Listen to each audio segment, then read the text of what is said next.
Sir डकी भाई ने जुआ प्रमोट किया कि नहीं किया, बस ये बता। बिल्कुल जी, यही कहना है कि इस बात का जो है वो जवाब नहीं मिला। 15 साल से ये गेम पाकिस्तान में चल रही हैं, अभी तक ये गेम पाकिस्तान में बैन नहीं है। इस हवाले से कोई VPN आपको नहीं लगाना पड़ता। PSL इसको 1xBet जो कि एक एप्लीकेशन के नाम ही बैट आता है, उसको प्रमोट कर रहा है, उसको स्पॉन्सर कर रहा है, वसीम अकरम जैसे लोगों को हायर कर रहा है। वहाँ पे FIA बिल्कुल हमारा जो साइबर क्राइम ये सेल है ये खामोश है। बहुत सारे मीडिया पे ऐसे प्रिटेंड किया जा रहा है जैसे वो कंट्री हेड है। हाँ, अभी तक वो किसी किस्म का इस तरह का कोई एविडेंस नहीं दे सके। सबसे पहले PSL से स्टार्ट लेना, जो बुराई की माँ है उसे पकड़े। कौन सा कानून इस बात की परमिशन देता है कि आप किसी की जातियात के ऊपर जाकर रहे? मैं अगर काला कोट उतार के यहाँ पे सोने मुक्के करना शुरू कर दूं अदालत में जाकर, उससे क्या होगा? बिल्कुल गलत। सर में खाक डालूं उससे क्या होगा? रोना शुरू कर दूं। वो एविडेंस ऑन फाइल लगाएं। उनका जज्बात के साथ क्या ताल्लुक है? वो अपनी टीम को एक्टिव करें। एक शख्स ने प्रमोशन की, हजारों लोग ब्रांड्स की प्रमोशन कर रहे हैं, आपके अपने गवर्नमेंट ऑर्गेनाइजेशन उसकी कर रही है, उसको पकड़ के आपने कटहरे में खड़ा कर दिया। पहली पेशी पे वो टक बिस्किट खा रहे थे,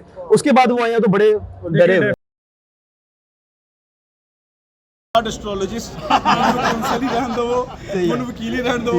देखिए कोर्ट्स हैं, हम कोर्ट्स पर बिलीव करते हैं, ठीक है।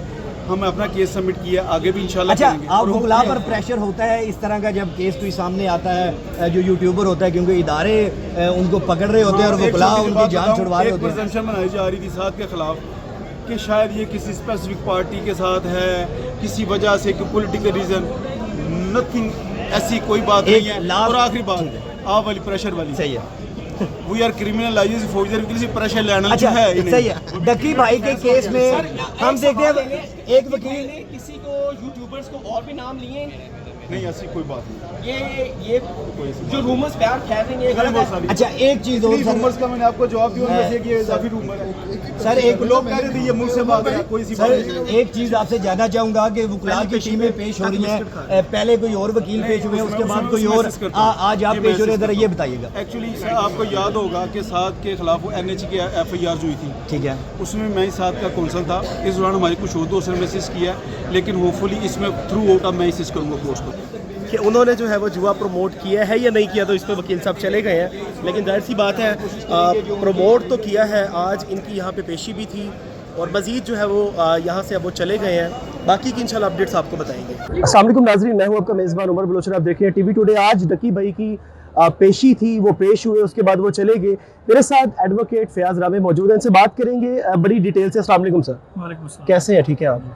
सर डकी भाई आते हैं चले जाते हैं, अभी भी जो है वो पिछले दिनों भी वो आए, उनका जो है वो रिमांड उन्होंने मंजूर कर लिया था।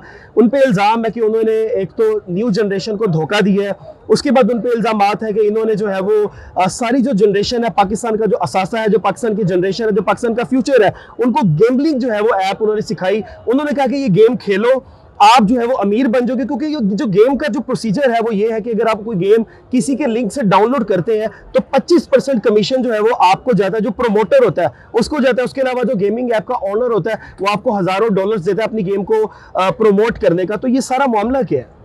बहुत शुक्रिया आपका। देखें तो मेरा सिर्फ सिंपल इसमें ये होगा कि there will be no discrimination, there will be equal protection of law. ये कोई तरीकाकार नहीं है कि आप 10 साल तक आपने बच्चे को पूछा नहीं, फिर 5 वक्त की नमाज पढ़ना शुरू कर दे, ऐसे नहीं होता। ठीक है, ठीक है। और 5 साल से गवर्नमेंट का जो इदारा है PSL और पाकिस्तान के मायानाज प्लेयर उनको पे कर रहा है कि इसकी प्रमोशन करें। ठीक। अच्छा, दूसरी बात अगर कर ली जाए तो इसमें अभी तक उन्होंने कहा गया बाकायदा तौर पे जितने भी सेक्शन इसमें लगाए गए हैं, अभी तक 6 तरह की दफा लगाई गई हैं, वो सारी इलेक्ट्रॉनिक फ्रॉड, फॉर्जरी, स्पैमिंग वगैरह को डील करती हैं। उनका किसी एक का कंटेंट जो एसेंशियल है वो पूरे नहीं होते। अभी तक उनके पास अगर कोई एविडेंस है या वो क्लेम करते हैं तो वो प्रमोशन की हद तक है और कोई नई चीज उसमें नहीं है। और प्रमोशन की हद तक अगर मैंने वो वीडियो नहीं देखी, अगर ये होता भी है तो इसमें फिर मैं ये कहता हूँ कि सबको करना चाहिए। तो क्या डकी भाई को पर्सनल आप कह रहे हैं कि रंजिश है इदारों को?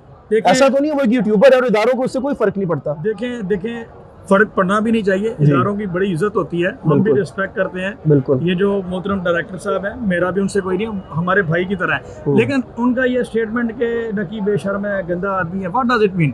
आप उसका तरीकाकार ये है कि इसको बैन करें पाकिस्तान में। जी, ये तो होनी चाहिए और नाम आ भी गए हैं। मोहतरम डायरेक्टर साहब कह रहे थे कि तकरीबन 83 मेरे ख्याल एप्लीकेशन है जो बैन होने लगी हैं। उसको बैन करें, वही तो हम कहते हैं उसको बैन करें पाकिस्तान में। और देखें, इदारे जज्बाती नहीं होते, इदारों का हकीकत के साथ ताल्लुक होता है। जी, देखें, उनके पास ही इज ऑथराइज्ड ऑफिसर, उनके पास पावर है।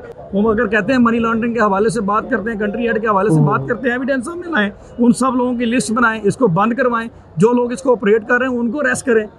फिर भी बीइंग अ पाकिस्तानी हम ये नहीं कहते अगर उन्होंने कोई ऐसी ऐप जो कि जुए और शराब से रिलेटेड है, हमारे दीन में इसकी ममानत है, हम कहते हैं कि ये नहीं होनी चाहिए। लेकिन मतलब सर फयाज सर आप ये कह रहे हैं कि अगर ठीक है डकी ने भी किया लेकिन उसको अकेले को सजा नहीं मिलनी चाहिए, फिर सबको सामने लेके वो आए। PSL की तो बारी आती है तो कहते हैं उन्होंने माफी मांग ली, तो हम कहते हैं हमारा भी पहला ऑफेंस है, हम भी माफी मांग लेते हैं। ठीक ये है, कौन सी बात मतलब है? डकी भाई भी माफी मांग ले तो सब कुछ, लेकिन वो जो कह रहे जी पैसा बरामद हो गया है, सारी चीजें रिकवर हो गई हैं, एविडेंसेस भी मोबाइल से सब कुछ चीजें रिकवर हो गई हैं और अरबों रुपए की गेम है, अरबों रुपए इलीगल जो है वो भेजे गए, अकाउंट्स में आए, लोगों को लूटा गया, जिन जिन लोगों ने गेम खेली वो बेचारे बहुत ज्यादा पैसे हारे, ये सब चीजें कैसे रिकवर होंगी? अभी तक वो कोई प्राइवेट कंप्लेंट तो सामने ला नहीं सके, कोई मुतासरा शख्स तो सामने ला नहीं सके।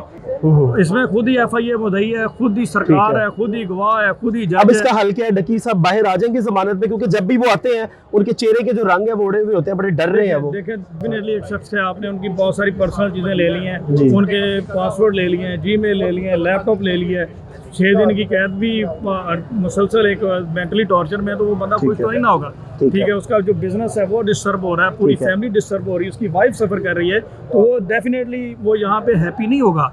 लेकिन मैं इसमें ये कहूँगा कि फर्दर रिमांड की कोई जस्टिफिकेशन नहीं बनती। हमें बड़ी उम्मीद है कि आज ऑनरेबल कोर्ट इनको जुडिशल करेगी, अगर करती भी है तो 2-3 दिन से ज़्यादा का रिमांड नहीं देगी। ठीक है, चलो जी, एडवोकेट साहब भी यही कह रहे हैं कि अगर कोई कुछ गलत कर रहा है तो उसको सजा बिल्कुल मिलनी चाहिए और जितने भी लोग कर रहे हैं उन सबको कानून के कटहरे में लाजमी खड़ा होना चाहिए। अपने मेजबान को दीजिए इजाजत, अल्लाह ने